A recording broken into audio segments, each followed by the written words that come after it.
दूध ठेवा. बसा. आधी वाचन पूर्ण करतो.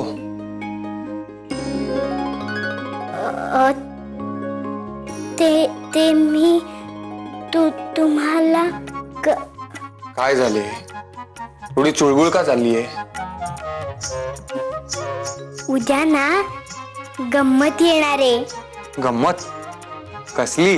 माई सासूबाईंनी उद्यापासून सगळ्या घराची जबाबदारी माझ्यावर टाकली आहे. असे? अहो पण ही गंमत नाही, जबाबदारी आहे. म्हणजे तसे नाही, पण मला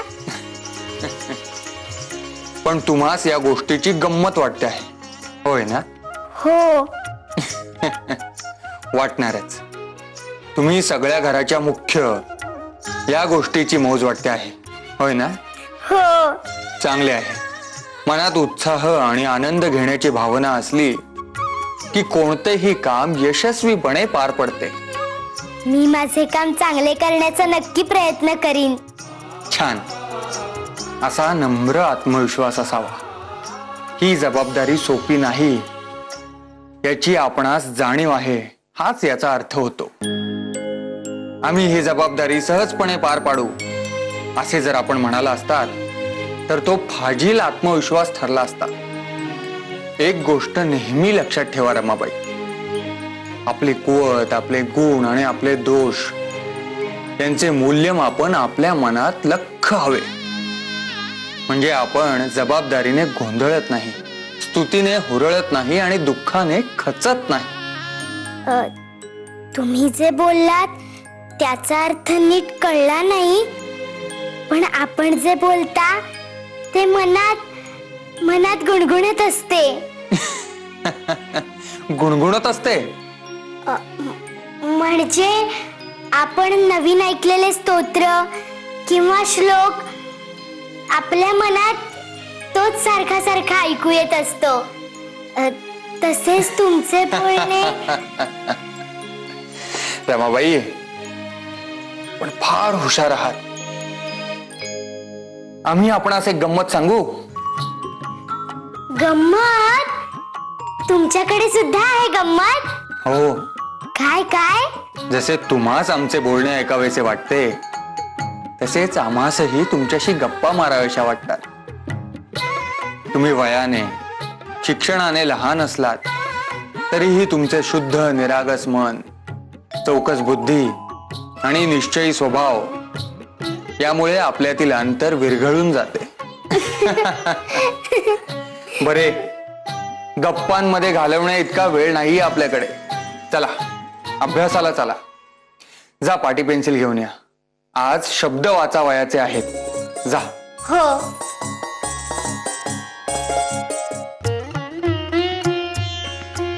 आई, आम्ही पहाटेच निघू करवीरासाठी. सकाळी लवकरच जायचे ठरले आहे, म्हणून म्हटले आत्ताच आशीर्वाद घेऊ. पाया पडते. सुखी राहा. अंबाबाईचे एकदा दर्शन घ्यावे असे वाटत होते हो माई. आता घेईन ते शेवटचे, पण कुठे जाणे व्हायचे. योग नाही म्हणायचा झाले. अगो असं नको बोलू साई. अगो तू आम्हाला हवी आहेस आणि आता निघता नका माझ्या डोळ्यात पाणी आणणार आहेस. हे बघ आम्ही घाईघाईने जाणार आणि 4 दिवसात लगेचच निघणार.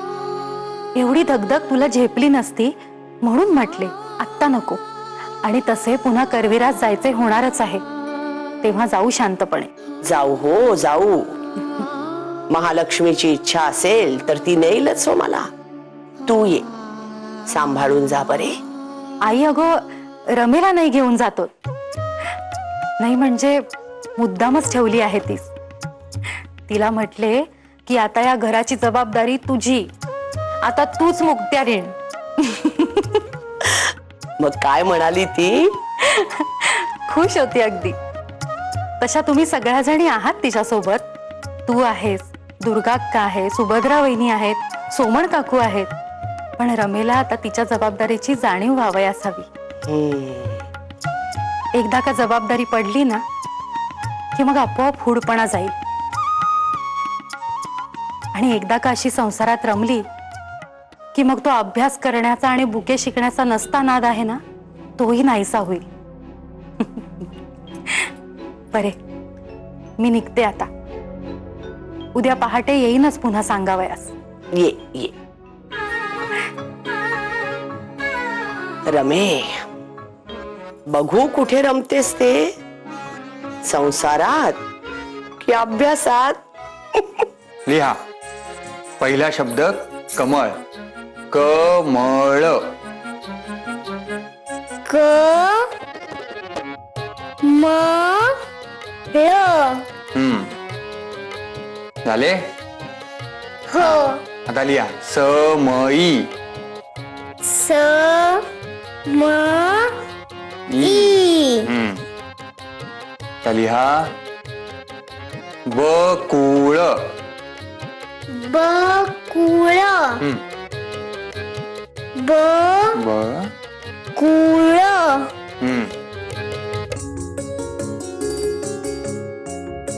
छान झाले. पाहू आता काय लिहिले. कोमळ. समई. आणि हे काय? अहो हे तर वकुळ झाले. वकुळ नव्हे बकुळ हवे. म्हणजे पहा त्या वचे असे पोट फोडावयाचे. म्हणजे हे झाले बकुळ.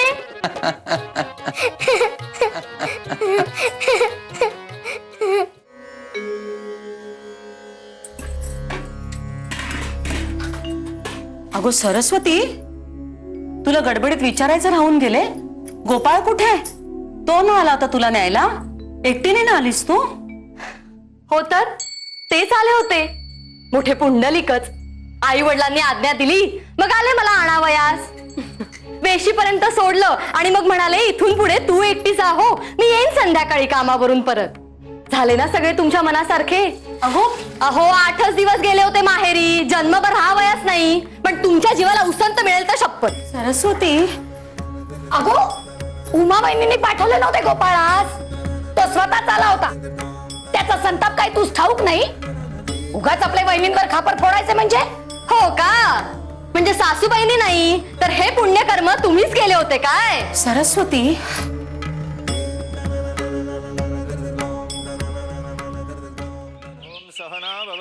माय नको न जाऊ तू.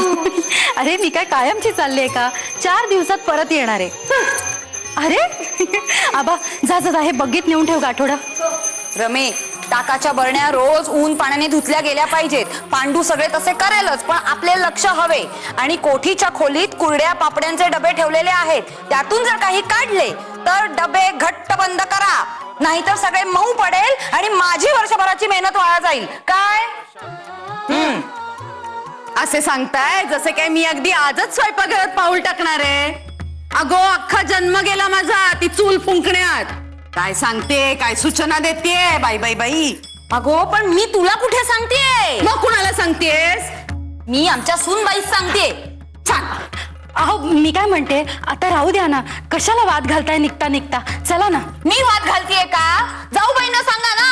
माई थोरले मालक आणि बाळम भटजी बग्गीमध्ये खोळंबलेत. त्यांनी सांगितलं बायका माणसं येत नसतील तर आम्ही बग्गी तशीच धाडतो मानले. अहो, नको चला, नको चला, नको. चला, चला. अहो, त्यांना म्हणावे की आम्ही येतोच आहोत. चला ताई, चला निघूया आपण. सासूबाई, नमस्कार करते.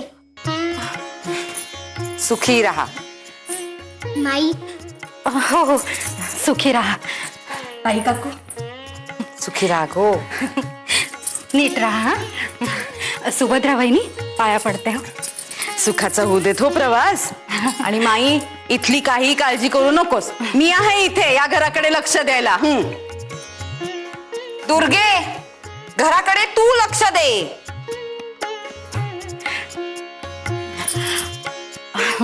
माई भाऊसाहेब बोलवतायत. बरे झाले तू आलास.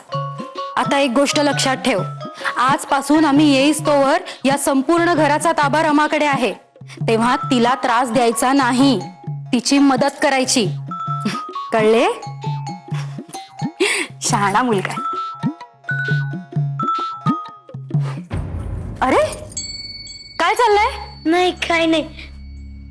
नीट राहा.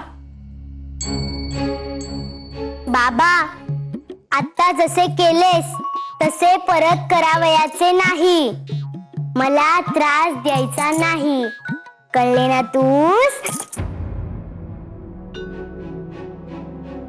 बग्गी वेशी बाहेर जाऊ दे, मग बघतो तुझ्याकडे.